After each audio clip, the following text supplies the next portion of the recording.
Bon les gars, je pense que cette CAN, j'ai essayé de lui chercher un nom, mais je pense que cette CAN, c'est vraiment la CAN de la confirmation. Confirmation pourquoi? On est sur la confirmation de la fin d'une ère. Une ère qui aura été très belle, parce que voilà, avec le travail de beaucoup de générations qui sont passées derrière, parce que on en a vu des échecs les gars, je pense qu'on est sur la plus belle page de l'histoire de notre football sénégalais.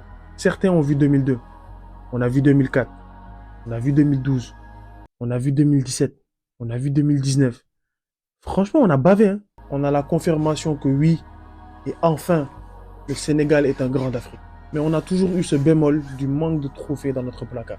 Et je pense qu'aujourd'hui, on a enfin les arguments pour prouver notre statut. On a la confirmation que Pape Thiaw est un génie du football, je vous l'avais dit. Parce que faire rentrer les ailiers au milieu pour créer des combinaisons et sauter le pressing marocain, ensuite prendre cette décision qui était certes risquée mais assez logique de passer en 3-4-3 pour apporter le surnombre sur les côtés. En plus, le tenter en finale. Hein. Moi, je vous le dis, les gars, Pape Thiaw, il en a des grosses. Hein. Et ça, c'est digne des très grands sélectionneurs. Et on a peut-être la confirmation que Sadio Mané est le plus grand joueur africain de tous les temps. Et les gars, n'oubliez pas, il y a un contexte. Et le contexte est très important quand on parle du statut d'un joueur. N'oubliez pas qu'il prend un Sénégal qui n'a absolument rien gagné de toute sa carrière, qui n'est allé en finale qu'une seule fois à la CAN. Et lui, il en fait 3 et gagne les 2. Donc les frères, ça c'est des débats qui seront interminables, qui ne vont jamais cesser. Mais je pense que toute personne du camp de Sadio Mané qui débattra aujourd'hui a des choses à dire.